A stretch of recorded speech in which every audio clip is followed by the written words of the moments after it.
Good morning and welcome to The Appeal Live, a co-production of Now This and The Appeal. I'm Emily Galvin-Almanza. So we're turning now again to the race that could change the landscape of America's most influential, one of America's most influential criminal legal structures, which is the Manhattan DA's office. As you probably know, Manhattan's DA, Cy Vance, is not running for re-election, which leaves 8 candidates vying to take his place. Now, under Vance's leadership, the Manhattan DA's office has a reputation for being fairly regressive.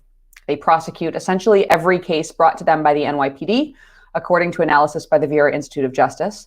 And Black New Yorkers are 20% more likely to be detained pretrial when prosecuted by the Manhattan DA's office. This is an echo of every other area of the criminal legal system in which Black and brown New Yorkers and Americans are systematically disadvantaged.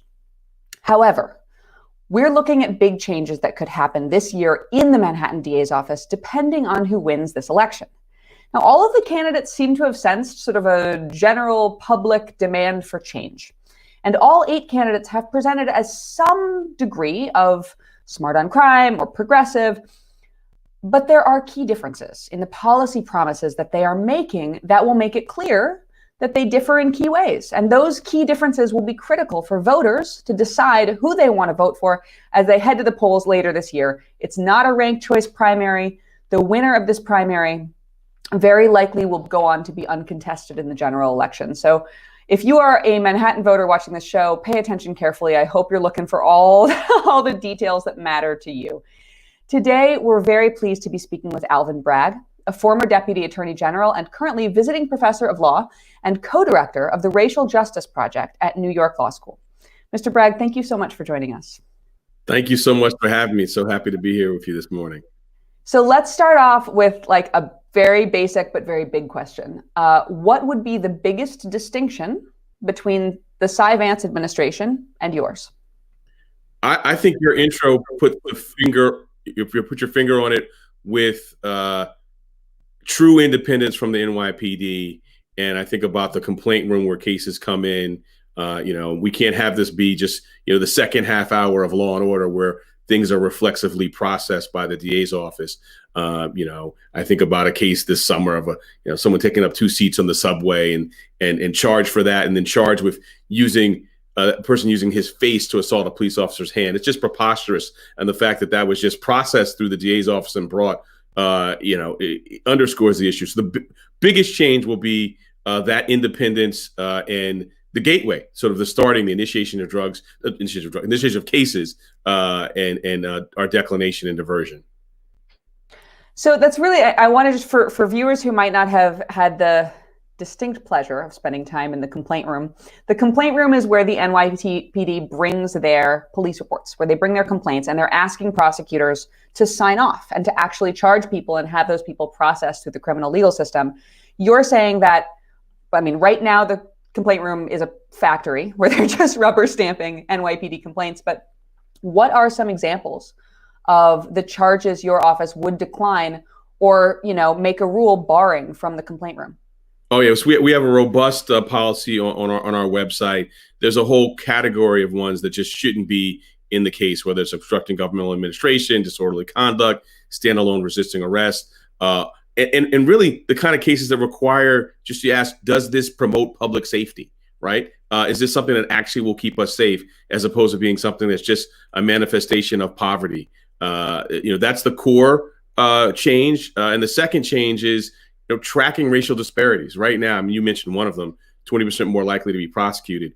We know from another Vera Institute study, the one in 2015, and I also know just from my life experiences that at every step in the process in Manhattan, racial disparities exist. And so I would track that in real time and manage and track that, manage and correct it, and measure our office's success around having one standard of justice and no racial disparities. So I want to dive into this list that you just mentioned, because I am confident that as you get more data and more transparency, you're going to see racial disparities across all charges, across all areas of the system, given my experience as a public defender. But when we talk about the list of things you're declining to prosecute, you just mentioned obstruction of governmental administration, resisting arrest. For viewers who have not heard those charges before, those are often charges that, when brought without any other offense, are used to cover up police violence. In other words, you might have been accused of resisting arrest because your face was resisting a police fist. There are some other charges on your list I noticed, like marijuana possession, fare evasion, that are things that Cy Vance is already not prosecuting. So I wanted to kind of in name is not prosecuting. Thank you for pointing that out. But I want to delve into some stuff beyond that, where some of your peers in this race have gone a little bit farther, not prosecuting sex work, broader prohibitions on prosecuting any form of drug possession. Can you explain to me how you came to your conclusions and what charges you would prosecute that your peers would not? Yeah, so let's talk about drug possession. So those category of cases are ones that I would divert. My dad suffered from an addiction, and I do not want to handle those cases that they've been traditionally handled.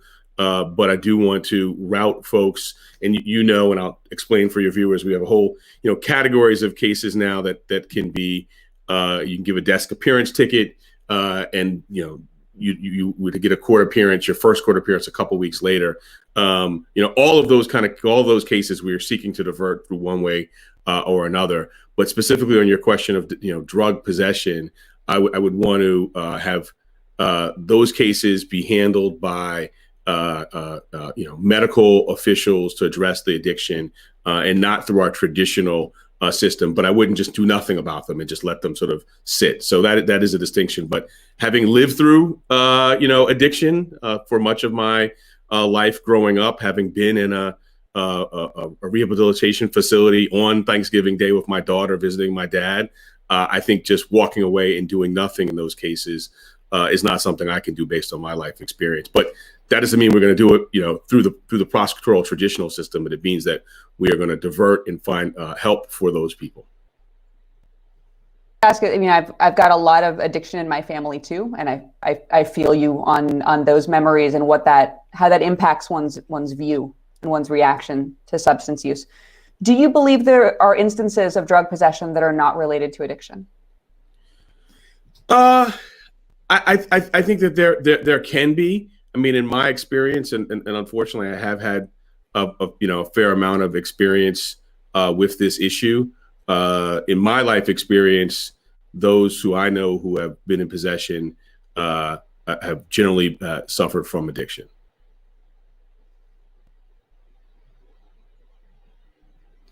More deeply into your policing experience, I'm gonna stick with drugs and cops for a minute here, because I think it's really relevant, and there's something that's maybe not talked about as much publicly in this race. Buy and bust cases. So we've seen instances in the NYPD of police really manufacturing crime, not just showing up at the right place at the right time, but like convincing a methadone patient to share their bottle of methadone, and when that person shares it, accusing them of a felony drug sale. How are you going to handle buy and bust cases? Are there any other like police manufactured crime cases that you will decline to prosecute or step back from? Yeah, I mean, look, I've spent my entire life in Harlem, which is one of the most affected neighborhoods. I'm a child of the 70s and 80s, grew up during the crack cocaine epidemic. The notion that police are manufacturing cases when we've got real, true public safety issues that our neighborhoods are dealing with is preposterous. I've done real drug cases. So as a federal prosecutor, I prosecuted the owner of a $30 million business who laundered millions of dollars for a cartel that was beheading people. I mean, that's real public safety. That's what we need to be focused on. I know these manufactured cases. I mean, when I was growing up, I didn't fully understand it at the time. My mother told me, she said, "You know where the drug spot on the block is, right?" I said, "Well, of course, Mom." So if anyone else asks you that, you say no. And the reason she gave me that direction was because she knew if I was standing on the corner and someone asked me and that person turned out to be an undercover, I would be arrested and be a part of that case. So I know this personally, both the effects of that law enforcement conduct and also the fact that, we've got real public safety issues that we need to address. So the fact that we've got police manufacturing things, which, as you said from the top, almost always are affecting, people who look like me more than others. So yeah, we're going to not be doing that if I'm district attorney.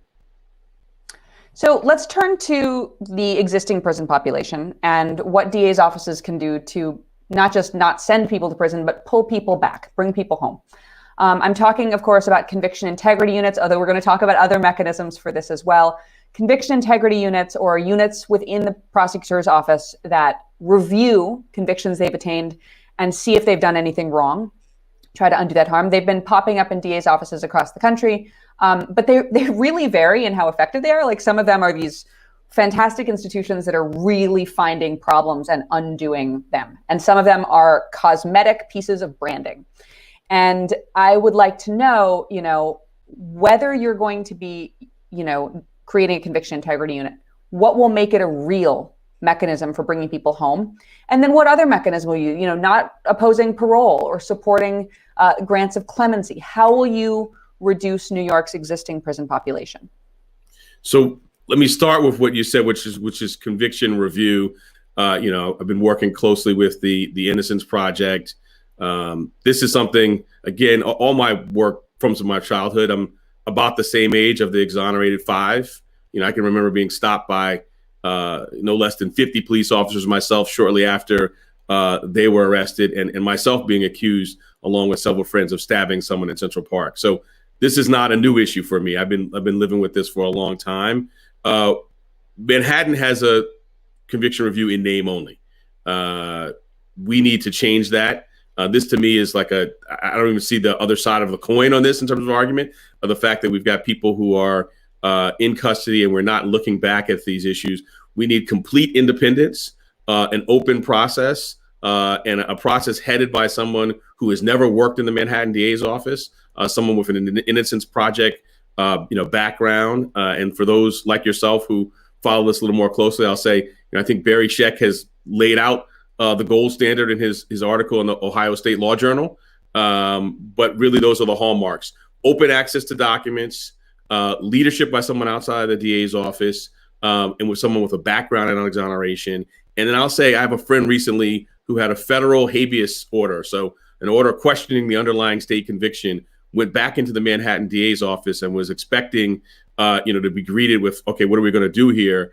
And instead, in the meeting about the next steps, the person who had initially done the case was in the room leading the meeting for the DA's office. I mean, that's just completely unacceptable. So I've opined also, not just generally about this, but specifically about the exonerated five and the need to, I think, reopen all of Linda Fairstein's cases and see what else is there, and if there are any other injustices, and correct those specifically. You mentioned, other measures. Certainly, I mean, parole. I know this issue firsthand too. I've had a relative live with me after he was incarcerated. I've had my door banged on at 5 a.m. by the warrant squad looking for that relative. We need to end technical violations of parole. I fully support the Less is More Act. Another area in which we've got deep racial disparities, 11 times more likely to be violated on technical parole if you're black than white. And then we also need to change our sentencing practices. So I would have a default that the minimum sentence is the default, and line assistants to assistant district attorneys would need to seek written supervisory approval if they wanted to do something else. So those are some of the mechanisms. And this is, we could probably spend a whole hour just on parole and reentry. It's something that I've lived through with my brother-in-law and also professionally have worked on. We could spend it on clemency. I opined last summer during COVID, co-authored something with a former public defender about, health-related releases. I've sued, the Nassau provider of medical health in their facilities because they were providing inadequate care. So, I mean, there's so much that we need to be talking about, but I'll leave it there and let you come back on screen and ask me another question. Unless you we could totally talk all day about this. But I want to dig into something tactical, because a lot of the stuff you've described is stuff you're not going to get to do yourself, right? If you're the head of the office, you are depending on your line DAs to honestly, make the minimum their offer on the case, or to use the minimum as a default. You're relying on your team in the conviction integrity unit to actually, review Linda Fairstein's cases with a very skeptical eye and take action when something seems off. You're relying on your team. And in DAs across the country that have tried to implement more decarceral ideas, we have seen rebellion from line attorneys in the office who don't want to do that, who've grown up in a very, grown up professionally in a very carceral system, and can have a lot of power to undermine the vision of the chief because they are the ones actually in the courtroom having negotiations and engaging with the public. So what are you going to do to make sure those line DAs are actually, ideally on board with what you're trying to do, but at the very least compliant with this vision of freedom and safety for everyone, regardless of race or privilege? So I've done this before, right? I think management experience, while it's not something you put on a bumper sticker, is so important. At the Attorney General's office, I led our 100-lawyer social justice division, which did our civil rights, healthcare, and labor work. I then started from scratch. That's your first slide had up when I led the special prosecutors unit that investigated police conduct that resulted in deaths of unarmed persons. And then I was chief deputy of the entire Attorney General's office, overseeing a staff of more than 1,200. And when I went into that role, I was the civil rights person, right? I was the person who'd been investigating police officers. I'm the person who led the office's work, criticizing stop and frisk, led the office's work on reentry. And here I was now in charge of the whole office, our investigators, our criminal division. And you could imagine from some that was met with some like, who is this guy? So I've kind of been here before. One of the first things I did in that seat was to retrain everyone on bail. This is long before the statute changed. So I know how to do this. I know how to manage change. And there are a few strategies. One, I've got a lot of personal accounts, and I've been telling them, and the power of narrative, talking about how it personally connects. Two, I've done real cases that deliver public safety, and I talk about those with folks. Do you want to do this case that is the homeless person 2C case, or do you want to go look at the cartel who's beheading people? And I've managed around that and leaned into that. And importantly, I call it walk the hall strategy of management. I told the people in the executive suite, I like you, but my goal is to spend as little time as possible. So being out with the people doing the work is very important. And then hiring and firing, right? I have fired people, and I fired people in the context of a criminal law enforcement office. I have disciplined people.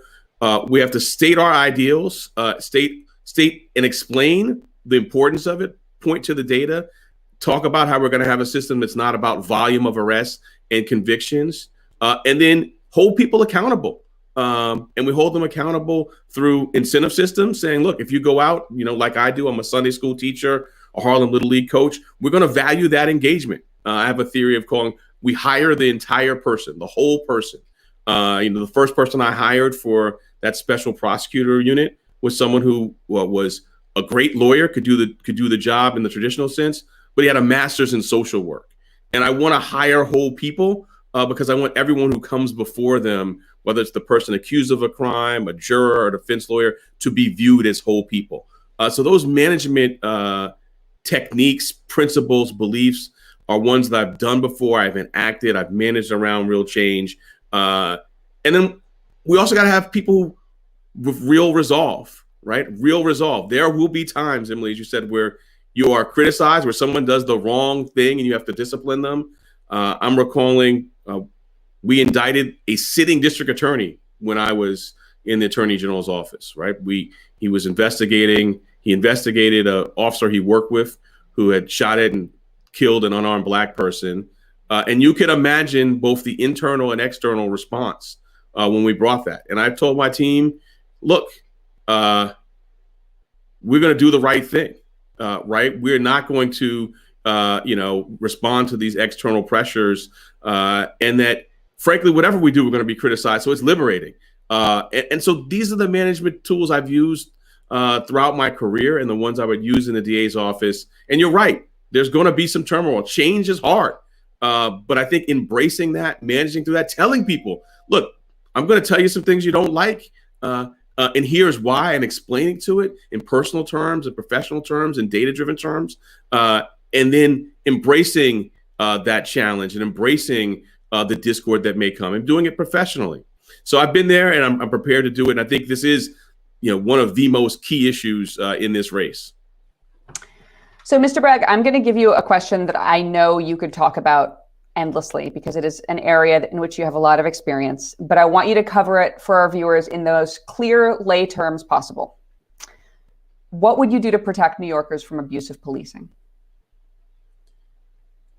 I will have a separate unit that does not work with the NYPD, right? They will not be doing cases with the NYPD while they are investigating NYPD. I think that's important.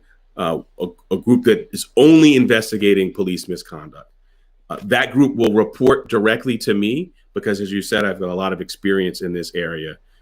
That group will not only look at excessive force cases, but they will look at cases where officers lie. I've seen this time and time again. I was a part of the push to have a law repealed that now gives us broader access to disciplinary records. So we're going to use that data to yellow flag and look at trends, the same kind of, deterrent cases that I've done in other areas, to focus on law enforcement and look at conduct and sort of connect the dots before someone is killed. And we're also going to not work with officers who we believe have engaged in misconduct. And we're going to be transparent about how we do it. We're going to report out as a general matter on our principles and specifically on investigations. And everything I've just said are things that I've done in my career. As you said, led the Attorney General's office, very clear, transparent approach to this work. I'm representing Eric Garner's mother now in a case that's, at its core is about a police officer, among other things, who lied about, he said he did not use force in connection with killing Eric Garner. We've all seen the tape. He didn't know the tape existed.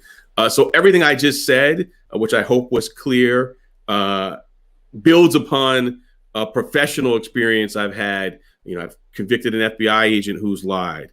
My first significant case out of law school was suing hundreds of members of the New York State Police, representing members of the Onondaga Nation, Native Americans, who were having a peaceful religious and political protest and were subjected to excessive force. So I know this work well. It's one reason I wanted to report directly to me, one, to give it the attention it deserves, but two, because of my expertise in the area.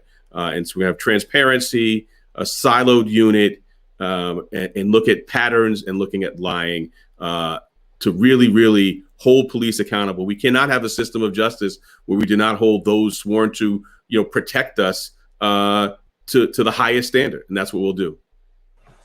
So one of the biggest obstacles to state legislative reform has been the New York DA's Association, which has consistently fought against reforms that were intended to make the system fairer and more humane, right? Like bail reform and discovery reform. These are level the playing field, fair rules reforms that the DA's Association really fought against tooth and nail. So I want to know, if you are elected, will you pull out of that association? And if you do, what would you do to retain power to push back against their influence in Albany? Right. So I cited my mother once about that street corner and not letting the police know where the drug house is. I'll cite her again. She told me many times growing up, she grew up in the segregated South, as does my dad. And many times had to use the outhouse, which is the external bathroom where Black people had to use. And she told me time and time again, never let them put you in the outhouse. So I'm going to be a member of DASNY. And I'm going to be a vocal critic of DASNY. And I've done that before. In the Attorney General's office, we were members of the DA's Association. While I was there, we prosecuted a sitting district attorney.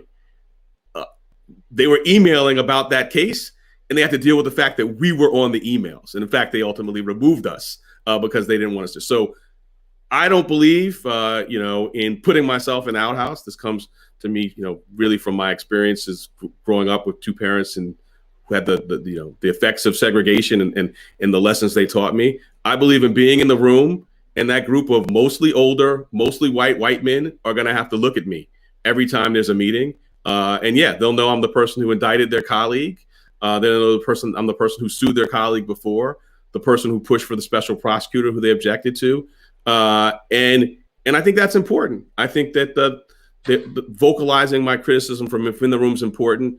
And also, I've talked to other prosecutors in the region about having another force, a more progressive association, and all for that as well. And so would be a member of both and would be a vocal critic, as I have been, for across the years. I don't think there's anyone else in this race who could say they've indicted a member of the DA's Association. Well, thank you for that perspective, and thank you for spending so much time talking with us about your platform and your views and your background here today. Mr. Bragg, it's been an absolute pleasure speaking with you, and I wish you the best of luck. Thank you so much, and thank you for uplifting these issues and for all the work you do. So there you have it. We've talked with one more candidate for Manhattan DA. It is a crowded race, and you've got to pay attention. I've been saying this. I recommend that when we finish all of these interviews, you go back and just binge watch them and take some notes and decide who the candidate is for you. That election is coming up, and you can follow all the coverage here on The Appeal Live. I'm Emily Galvin Almanza. Thank you so much for joining us.